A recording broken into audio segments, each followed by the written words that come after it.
Hello दोस्तों, MS mathematics में आप सभी का स्वागत है। मैं सोनू गुप्ता। आपके सामने एक बहुत ही बढ़िया प्रश्न है। प्रश्न क्या कहता है, सबसे पहले उसको हम लोग देख लेते हैं। A closed wooden rectangular box made of 1 centimetre thick wood has the following outer dimension: length 22 centimetre, breadth 17 centimetre and height 12 centimetre. It is filled to capacity with the cement. So what is the volume of the cement in the box. ठीक है, question बहुत लंबा है लेकिन इसका जो solution है बहुत छोटा है। सबसे पहले तो हम लोग एक रेक्टेंगुलर जो बॉक्स है वो बना लेते हैं। रेक्टेंगुलर बॉक्स का मतलब यहाँ सीधे क्यूबॉइड बनने वाला है, सीधी सी बात है। तो यहाँ पर हम लोग एक क्यूबॉइड बना लेते हैं और क्यूबॉइड बनाने के बाद हम लोग समझने की कोशिश करेंगे। ये आपका अपना क्यूबॉइड हो गया और इस क्यूबॉइड को बनाया गया है लकड़ी से, यानी कि वुडन रेक्टेंगुलर बॉक्स है।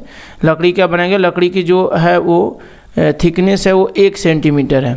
तो 1 सेंटीमीटर का मतलब ये हुआ दोस्तों कि अगर ये वाला जो ढक्कन है, ढक्कन का मतलब फेस बोल सकते हैं हम इसको, तो ये वाला इधर का एक फेस है और ये वाला एक इस साइड का फेस है। ठीक है, तो ये दोनों जो फेस लगा हुआ है इसकी थिकनेस कितना होगा, 1 सेंटीमीटर। इधर भी 1 सेंटीमीटर और इधर भी थिकनेस इसका 1 सेंटीमीटर। ठीक है, इधर भी थिकनेस कितना है, 1 सेंटीमीटर।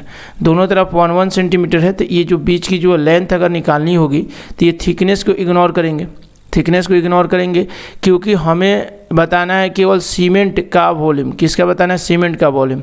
तो हमें आउटर डायमेंशन दे रखा है। क्या दे रखा है, आउटर डायमेंशन, मतलब 22 सेंटीमीटर आउटर डायमेंशन है, यानी कि पूरा इस कोना से, इस छोर से, बाहरी छोर से लेकर इस बाहरी छोर तक इसकी कुल लंबाई जो दे रखा है वो 22 सेंटीमीटर दे रखा है। लेकिन हमें सीमेंट की केवल वॉल्यूम बतानी है, तो सीमेंट की वॉल्यूम मतलब इस लकड़ी के थिकनेस को इग्नोर करते हुए बताना है।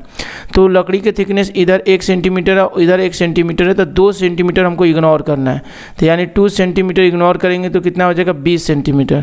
तो जो लेंथ होगा एक्चुअल में हम लोग कितना मानेंगे, 20 मानेंगे सीमेंट की वॉल्यूम निकालने के लिए। ध्यान दीजिएगा दोस्तों। ठीक उसी प्रकार से ये तो इसकी लेंथ होगी। अगर वही बात अगर ब्रेथ की करते हैं तो ब्रेथ की अगर करें तो ये वाला हो गया ब्रेथ, ये नीचे वाला जो पोर्शन हो गया इधर वाला साइड, तो ये भी थिकनेस इसका इधर से 1 सेंटीमीटर जाएगा और इधर आगे से 1 सेंटीमीटर। तो ये जो ब्रेथ होगा ये टोटल दे रखा है कितना, 17 है, लेकिन इसमें से 2 घट जाएगा तो बचेगा कितना, तो ये बचेगा 15 सेंटीमीटर। हाइट की बात करते हैं, ये ऊंचाई, तो ये वाला थिकनेस में जाएगा और ये नीचे वाला थिकनेस, तो ये टोटल जो है वो कितना है, 12 है। इसमें से 2 जाएगा तो कितना बचेगा, तो 10 सेंटीमीटर बचेगा। तो एक्चुअल में जो लेंथ, ब्रेथ और हाइट हमें निकल गया, ये निकल गया, यही आपका एक्चुअल वॉल्यूम निकाल के देगा। तो 20 × 15 × 10 ये हो गया लेंथ, ब्रेथ और हाइट। ठीक है, तो ये सीधी सी बात है। ये क्यूबॉइड का वॉल्यूम का फॉर्मूला आता है, वॉल्यूम ऑफ क्यूबॉइड। ठीक है, तो यहाँ से सीधे ये समझ में आ रही है। अब इन तीनों का मल्टीप्लिकेशन करेंगे तो 15 दूना 30 यानी 300, और 300 × 10 से लगाएंगे तो कितना हो जाएगा, 3000 सेंटीमीटर क्यूब होगा। कितना हो जाएगा, 3000 सेंटीमीटर क्यूब होगा, क्योंकि डायमेंशन सेंटीमीटर में दिया है। ऑप्शन नंबर जो बी है वो कहीं ना कहीं करेक्ट हो जाएगा दोस्तों।